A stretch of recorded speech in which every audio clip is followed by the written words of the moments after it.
ሰላም መምህር። ሰላም ሰላም። እግዚአብሔር ይመስገን። አንድ ጥያቄ ለመጠየቅ ነበር።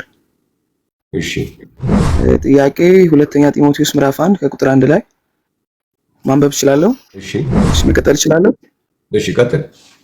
በእግዚአብሔር ፊት በሕያዋንና በሙታንም ሊፈርድ ባለው በጌታ በኢየሱስ ክርስቶስ ፊት በመገለጡና በመንግስቱም እመክራለሁ ይላል እዚህ ክፍል ላይና በጌታ በሕያዋንና በሙታንም ሊፈርድ ባለው በጌታ ኢየሱስ ክርስቶስ ፊት ይልና ከላይ በእግዚአብሔር ፊት ይላል።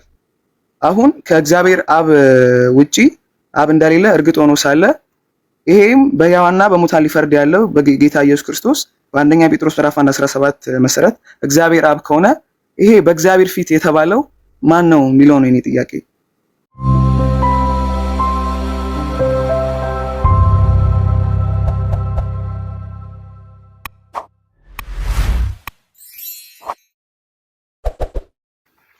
ሰላም መምህር። ሰላም ሰላም። እግዚአብሔር ይመስገን። አንድ ጥያቄ ለመጠየቅ ነበር። እሺ ጥያቄ ሁለተኛ ጢሞቴዎስ ምዕራፍ 1 ከቁጥር 1 ላይ ማንበብ እችላለሁ? ሁለተኛ ጢሞቴዎስ ምዕራፍ 4 ከቁጥር 1 ላይ። እሺ ቀደም ሲል ስንማር የነበርነው ትምህርት ላይ ነበርክ? አልነበርኩኝም። ይህን ጥያቄ ለመጠየቅ አይደል የገባሁት።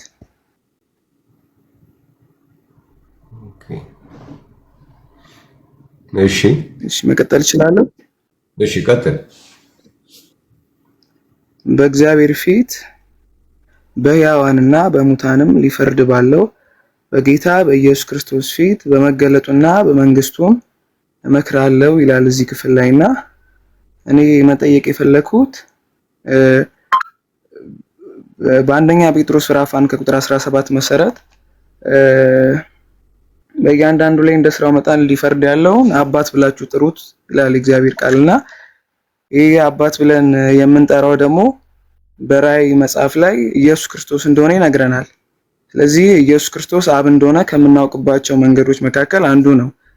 ነገር ግን በዚህ መጽሐፍ ላይ በጌታ በሕያዋንና በሙታንም ሊፈርድ ባለው በጌታ ኢየሱስ ክርስቶስ ፊት ይልና ከላይ በእግዚአብሔር ፊት ይላል።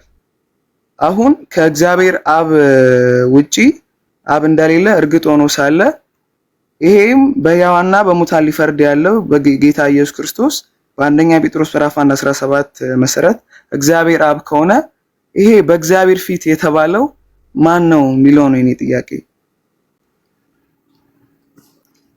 ኦኬ ጌታ ኢየሱስ ክርስቶስ ስትል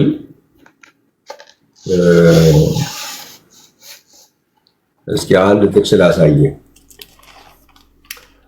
አንደኛ ተሰሎንቄ ምዕራፍ 2 ላይ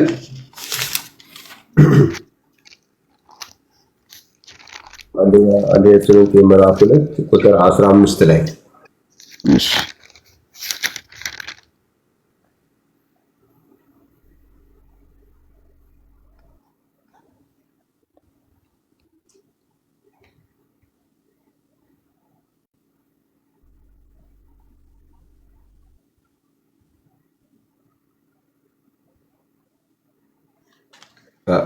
አገኘው? አዎ አግኝቼዋለሁ። አንብብ። እሺ ምን ይላል? እነዚያም ጌታን ኢየሱስን ደግሞ ገደሉ፣ ነቢያትንም እኛንም አሰደዱ፣ እግዚአብሔርን ደስ አያሰኙም ያለ ይቀጥላል። ቀጥል። ጥሩ። አሁን ኢየሱስ ክርስቶስ አብ ነው ብለን እንወስዳለን ብለሃል። ኢየሱስ አባት መሆኑን አብ መሆኑን የሚገልጹ ማስረጃዎች አሉን። አሁን በዛ መሰረት እዚህ ላይ አሁን ስትመጣ ጌታን ኢየሱስን ገደሉ ሲል ማንን ገደሉ ማለት ነው ይመስላል? ስለ ስጋው የሚናገር ይመስለኛል፣ ስለ ሰውነቱ። ምክንያቱም ሰው ሊገድል የሚችለው ስጋን ነው። ስጋን መግደል የሚችሉትን እንጂ ከዛ በላይ ሊያደርጉ የማይችሉትን አትፍሩ ነው መጽሐፍ ቅዱስ። ስለዚህ ገደሉ ከተባለ ሊገሉ የሚችሉት ሰውነቱን ነው እንጂ ከዛ ያለፈ ነገር ሰው መግደል አይችልም። ገደሉ ነው የሚለው። ገደሉ የተባሉት ሰዎች ናቸው። ሰዎች ደግሞ መግደል የሚችሉት ሰውነትን ነው እንጂ ከዛ ያለፈ ነገር መግደል አይችሉም። አምላክነትን ነፍስንም መግደል አይችሉም ሰው። ኦኬ። ስለዚህ ጌታ ኢየሱስ ክርስቶስ በተባለበት ቦታ ሁሉ አብ አብ እያልክ ማስገባት የለብህም። ጌታ ኢየሱስ በሚልበት ቦታ ላይ ስለ ሰውነቱ ሊገልጽ ይችላል፣ ስለ አምላክነቱም ይገልጽበታል ጌታ ኢየሱስ ብሎ። ለምሳሌ ቲቶ ምዕራፍ 2 ቁጥር 13ን ብታነበው አምላካችንና ታላቁ አምላካችንና መድኃኒታችን ኢየሱስ ክርስቶስ ይላል። እዛ ጋር ኢየሱስ ክርስቶስ የሚለው ሐሳብ ታላቁ አምላካችንን ለመግለጽ ነው የገባው። ፍርድ ላይ መጽሐፍ ቅዱሳችን ምንድነው የሚለው? ለምሳሌ ስለ ፍርድ ስናወራ ዮሐንስ ወንጌል ምዕራፍ 5 ላይ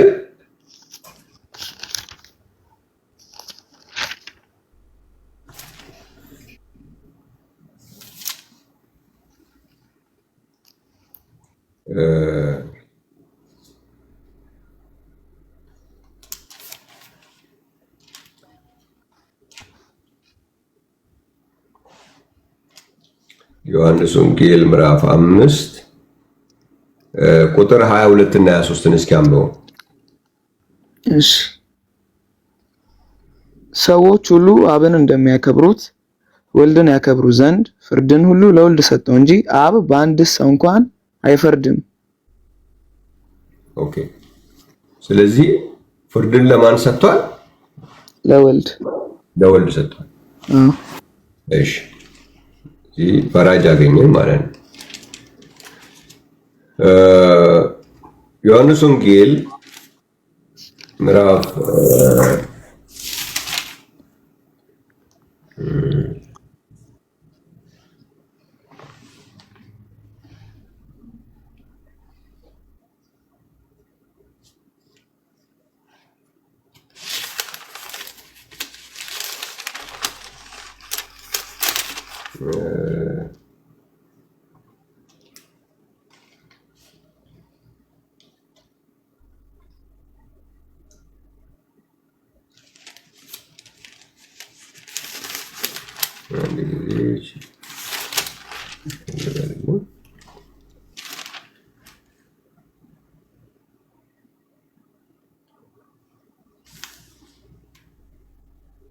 ኦኬ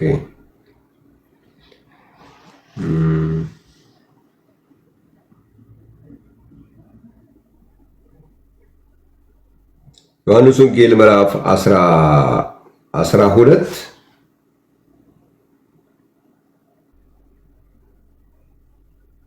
ቁጥር 47 ላይ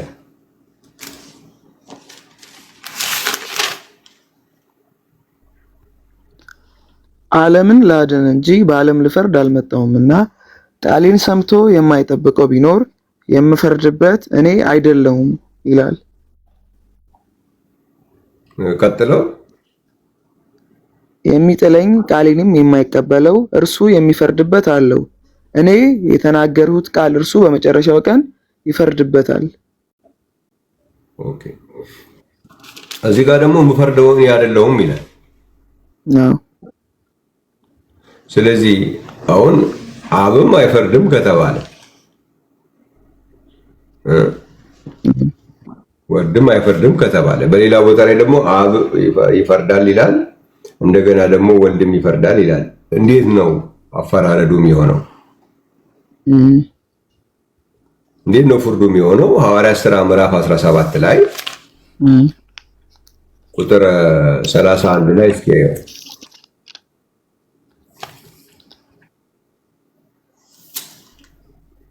እግዚአብሔር ያለማወቅን ወራት አሳልፎ አሁን በየቦታቸው ንስሐ ይገቡ ዘንድ ሰውን ሁሉ ያዛል፣ ቀን ቀጥሯልና በዚያም ቀን ባዘጋጀው ሰው እጅ በዓለም ሁሉ ላይ በጽድቅ ሊፈርድ አለው። ስለዚህ እርሱን ከሙታን በማስነሳቱ ሁሉን አረጋግጧል ይላል። ኦኬ። ቅድም ባነሳነው ጥቅስ ላይ ለእያንዳንዱ እንደ ስራው የሚፈርደውን አባት ብላችሁ ጥሩ ብሏል። አብ ይፈርዳል አለ። ዮሐንስ ወንጌል ምዕራፍ 5 ላይ ደግሞ ፍርድን ለወልድ ሰጥቶታል አለ። ስለዚህ አብም ፈራጅ ወልድም ፈራጅ ብለህ ደግሞ እንዳታይ ደግሞ ምን አለ? እኔም አይደለሁም የምፈርደው አለ። ስለዚህ ፍርዱ እንዴት ነው የሚሆነው ካልን አብም አይፈርድም ወልድም አይፈርድም። ፍርዱ እንዴት ነው የሚሆነው? አብ በወልድ ነው የሚሆነው። ምን ይላል አሁን እዚህ ላይ ያነበብነው ላይ ምን ይላል? ቀን ቀጥሯልና ባዘጋጀው ሰው እጅ በዓለሙ ሁሉ ላይ በጽድቅ ሊፈርዳል። ስለዚህ ያዘጋጀው ሰው ለብቻው ፈራጅ፣ አብ ደግሞ ለብቻው ፈራጅ አይሆንም። ስለዚህ እኔ አልፈርድም ሲል ከፈራጅነቱ ይቀራል ማለት አይደለም። አብም አይፈርድም ሲል አብ ከመፍረድ ይቀራል ማለት አይደለም። ግን አብ ለብቻው ወልድ ደግሞ ለብቻው በተለያየ አካል ፍርድ የለም። ራሱ አብ በወልድ ሆኖ ነው የሚፈርድ። ቀን ቀጥሯል ባዘጋጀው ሰው እጅ በዓለሙ ሁሉ ላይ በጽድቅ ሊፈርዳል። ስለዚህ ይላል ስለዚህ እርሱን ከሙታን በማስነሳቱ ሁሉን አረጋግጧል። ማንን ነው ከሙታን ያስነሳው? ልጁን ወልድን። አለበለዚያ ከሙታን ማስነሳት አያስፈልገው። ስለዚህ ነው ከሙታን ያስነሳው። ያ አካል ለማዳን የተዘጋጀ አካል ብቻ አይደለም። መዳንን ወደዚህ ለማምጣት ብቻ ሳይሆን ፍርድም የሚሰጠው በዛው አካል። ስለዚህ ነው ከሙታን ያስነሳው እንጂ የማዳኑን ስራ ከጨረሰ በኋላ በቃ ማስነሳት አያስፈልገውም ነበር። ማስነሳት ያስፈለገው ሌሎች ምክንያቶችም አሉ። ማስነሳት ያስፈለገበት ምክንያት ግን አንዱ ምክንያት ማስነሳት ያስፈለገበት አንዱ ምክንያት በዚሁ አካል ነው ፍርድ የሚሰጥ። ለማዳን ባዘጋጀው አካል፣ ለማዳን መስዋዕት በከፈለው አካል፣ ለማዳን በተሰቀለው አካል፣ ለማዳን በሞተው አካል፣ ለማዳን ደሙን ባፈሰሰው የማዳንን ስራ በሰራው አካል አሁን ደግሞ ምን ይሰጣል? ፍርድ ባዘጋጀው ሰው እጅ በዓለም ሁሉ ላይ በጽድቅ ሊፈርዳሉ። ስለዚህ እርሱን ከሙታን ለማስነሳቱ ሁሉን አረጋግጧል። ስለዚህ ኢየሱስ ክርስቶስ ብሎ መጽሐፍ ቅዱስ ስለ ሰውነቱ ሊናገር ይችላል፣ ቅድም እንዳሳየው። ስለዚህ በእግዚአብሔር ፊት ሲል ስለ አብ እያወራ ነው፣ በኢየሱስ ክርስቶስ ደግሞ ስለ ወልድ እያወራ ነው። ግን እግዚአብሔር እንዴት ነው የሚፈርደው ስንል እግዚአብሔር ኢየሱስ ክርስቶስ ወይም ወልድ ተብሎ በተገለጸው ሆኖ ነው ፍርዱን የሚሰጥ። ባዘጋጀው ሰው እጅ በዓለም ሁሉ ላይ በጽድቅ ሊፈርዳል እንጂ እግዚአብሔር የሚባል ለብቻው ወይም አብ የሚባል ለብቻው አካል ፈራጅ አካል የለም። ወልድም ለብቻው አይፈርድም። ከምን አልፈርድም ማለት አብም አይፈርድም ማለት አብ አይፈርድም። ፍርድን ለማን ሰጥቷል አለ? ለወልድ ሰጥቷል አለ። ወልድም አይፈርድም ማለት ምን ታዲያ ማን ነው የሚፈርደው ሲል እኔ አሁን እናንተን የምነግራችሁ ያ ቃል በመጨረሻው ቀን ይፈርድባቸዋል አለ። ያ ቃል የማን ቃል ነው? የአብ ቃል ነው። እኔ የምናገረውን ቃል ከራሴ አልናገረውም፣ ነገር ግን በእኔ የሚኖረው አብ እርሱ ስራውን ይሰራል አለ። ስለዚህ ፍርድ የሚከናወነው አብ በወልድ ሆኖ የሚፈርደው ፍርድ እንጂ ያለው ወልድ በተለየ አካል ሆኖ የሚሰጠው ፍርድ ስለሌለ ወልድም አልፈርድም ማለት፣ አብ ደግሞ በተለየ አካል ሆኖ የሚፈርደው ፍርድ ስለሌለ አብ አይፈርድም ተባለ። ታዲያ እንዴት ነው? አብም ካልፈረደ ወልድም ካልፈረደ ፍርድ እንዴት ነው ታዲያ የሚሆነው ካለን አብ በወልድ ሆኖ ነው ፍርድ ያለው እንጂ በተለያየ አካላት ቁጭ ብሎ አብ የሆነ ፍርድ ፈርዶ ከዛ ደግሞ ኑ አልጨረሳችሁ ፍርዳችሁ ብሎ ደግሞ ወልድ የሚባል ፍርድ ደግሞ ለብቻው የሚፈረድ የሁለት አካላት ፍርድ የለም። ስለዚህ በሁለት አካላት የሚደረግ ፍርድ ስለሌለ አብም አይፈርድም ወልድም አይፈርድም ተባለ። ታዲያ እንዴት ነው የሚፈርደው? አብ በወልድ ሆኖ ይፈርዳል። እግዚአብሔር ባዘጋጀው ሰው እጅ በዓለም ሁሉ ላይ በጽድቅ ይፈርዳል። ስለዚህ የእግዚአብሔር ፊት ብሎ ከላይ ያስቀመጠልህ አብን የሚያመለክት ነው። ኢየሱስ ክርስቶስ ብሎ ያስቀመጠልህ ደግሞ ወልድን የሚያመለክት ነው። ፍርዱን እንደሱ ነው የሚሰራው። በጣም ኢየሱስ ይባርክ። ቢኪ ያመሰግናለሁ። ከጊዜ አንጻር ግን ሌላም ጥያቄ ባክል ደስ ይለኛል፣ ግን የጊዜን ሁኔታ ማይሻማብህ ከሆነ እሺ ጠይቅ። በቀደመው ከዚህ በፊት በነበረው ትምህርት ላይ በመጽሐፍ ቅዱስ ውስጥ ኢየሱስ ክርስቶስ በአብ ቀኝ ተቀመጠ የሚል ስቴትመንት እንደሌለ በጣም ስትናገር ነበርና እኔ ጥያቄ የፈጠረብኝ ክፍል ኤፌሶን ምዕራፍ 1 ከቁጥር 19 እና 20 ክርስቶስንም ከሙታን ሲያስነሳው ከአለቅነትና ከስልጣንም ከኃይልም ከጌትነትም ሁሉ በላይና በዚህ ዓለም ብቻ ሳይሆን ነገር ግን ሊመጣ ባለው ዓለም ደግሞ ከሚጠራው ስም ሁሉ በላይ በሰማይ ስፍራ በቀኙ ሲያስቀምጠው በክርስቶስ ባደረገው ሥራ የብርታቱ ጉልበት ይታያል ይላል። ከቁጥር 19 እስከ 22 ያለው ክፍል ኢየሱስ በአብ ቀኝ ተቀመጠ የሚለውን ስቴትመንት ለመስራት እንደ አንድ ግብዓት አይሆንም ማለት ክርስቶስን ከሙታን ሲያስነሳው ሲል በገላትያ ምዕራፍ 1 ከቁጥር 1 መሰረት ክርስቶስን ከሙታን ያስነሳው እግዚአብሔር አብ እንደሆነ ይታወቃልና እዚህ ጋር ደግሞ ቁጥር 21 ላይ በቀኙ ሲያስቀምጠው ይላል። ይህንንም እንድታብራራልኝ ነበር ጥያቄ ስለሆነብኝ። ያ ምንድነው መሰለህ አሁን ኢየሱስ ክርስቶስን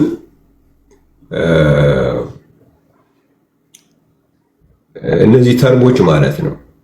እነዚህ አንዳንድ ተርሞች እየተቀመጡ አካል ለመስጠት የሚቀመጡ ተርሞች አሉ።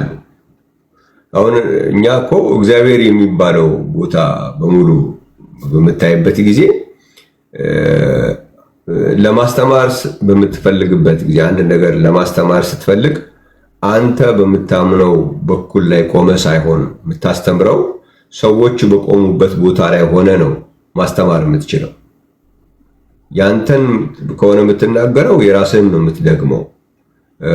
እኛ እንደሱ አንልም በሚል ያልፉታል ማለት ነው እንጂ እኛ እኮ እግዚአብሔር ስንል እኮ ስለ አብ እያወራ እንደሆነ እናውቃለን። ለኛ ማለት ነው። በዛኛው በኩል ስትቆም ግን እግዚአብሔር ሲባል የባህሪ ስም ይሆንና ሶስቱም አካላት አብ ሲባል ለወልድ አይሆንም ለመንፈስ ቅዱስ አይሆንም፣ ወልድ ሲባል ለአብ አይሆንም ለመንፈስ ቅዱስ፣ መንፈስ ቅዱስ ሲባል ለአብም አይሆንም ለወልድ። እግዚአብሔር ሲባል ግን ለአብም ይሆናል ለወልድም ይሆናል ለመንፈስ ቅዱስም ይሆናል ይለዋል። እና እንደዚህ አይነት ነው። በዚህም አይ እዚህ ጋር እኮ አሁን አንተ እግዚአብሔር የሚል የሆነ ቦታ ላይ ብትጠቅስላቸው አይ ይሄኛው አብን አይደለም ይለዋል። ስፔሲፊክሊ አብ እንደሆነ የሚገልጽ ስፔሲፊክ ነገር ካላመጣ በስተቀር አይ ይሄኛው እግዚአብሔር ነው እንጂ የሚለው አብ አይደለም ይለዋል። እዚህ ጋር ስትሄድ ደግሞ አይ እዚህ ጋር ወልድን ነው እንጂ አብን አይደለም ይለዋል። እዛ ጋር ስትሄድ ደግሞ መንፈስ ቅዱስን ነው እንጂ አብን አይደለም ይለዋል ማለት ነው። ስለዚህ እንደዛ አይነት ቃል ከተፈለገ ማለት ነው ቃል በሚፈለግበት ጊዜ የፐርሰን ቀኝ ማለት ከሆነ አሁን እግዚአብሔር እዛ ጋር ያስነሳው የሚለውን እኮ እግዚአብሔር ነው ያስነሳው ወልድን ያስነሳውም ሊሉ ይችላሉ፣ ወይ መንፈስ ቅዱስን ያስነሳው ሊሉ ይችላሉ። በዛኛው በኩል ሲቆም ማለት ነው። ስቴትመንቱ ግን አለ ወይ ይሁን የለም? ስቴትመንቱ ስለሆነ የሚፈለገው ለኛ ግን እግዚአብሔር ቢባልም የእግዚአብሔር ቀኝ ቢባል እኛ ቀኝ ምን ማለት እንደሆነ እናውቃለን። የቀኝ አገላለጾች በጣም ብዙ ናቸው፣ ያንንም እናውቃለን። ቀኝ በእግዚአብሔር ብቻ ሳይሆን ቀኝ ለክርስቲያኖች በሚሰጡ መልእክቶችም ቀኝ ብዙ ትርጉም ነው ያለው። ለምሳሌ ቀኝ እጅ ብታሰናክል አውጥተህ ጣላት ይላል። ማን ነው ቆረጣት ይላል። ቀኝ አይነ ብታሰናክል ቀኝ አይነን አውጣ ይላል። የጠቢብ ቀኙ ምንድነው? ልቡ በቀኝ ነው፣ የሰነፍ ልቡ በግራ ነው ይላል። እዚህ እኛ ቀኝን ዳይሬክትሊ ቅድም ስለው እንደነበረው ማለት ነው። አሁን እኛ ከመጽሐፍ ቅዱስ ውጭ ሆነ ስለ ቀኝና ግራ የምታውቀው ነገርና መጽሐፍ ቅዱስ ስትመጣ የዛ ቃል አጠቃቀም አንድ አይደል። ሌሎችም አሁን የቀኝና ግራ ብቻ ሳይሆን ሌሎችም ቃሎች ወደ መጽሐፍ ቅዱስ ሲመጣ የተለየ አቅም ይዘው ይመጣሉ። ቃሎቹ አንድ ሆነው ግን አቅማቸው በጣም የተለየ ሆኖ ይመጣል ማለት ነው። ስለዚህ ለኛ ግን ዳይሬክትሊ ቃል በቃል የተጻፈ በአብ ቀኝ ተቀመጠ የሚል አለ ወይ ብለህ ብትጠይቅ የለም። ያንን ለማምጣት ነው። ምክንያቱም ያው ጥያቄው እንደሱ አይነት ስለሆነ ማለት ነው። እሺ ጌታ ኢየሱስ ይባርክ። በጣም አመሰግናለሁ። ቴንክ ዩ። እሺ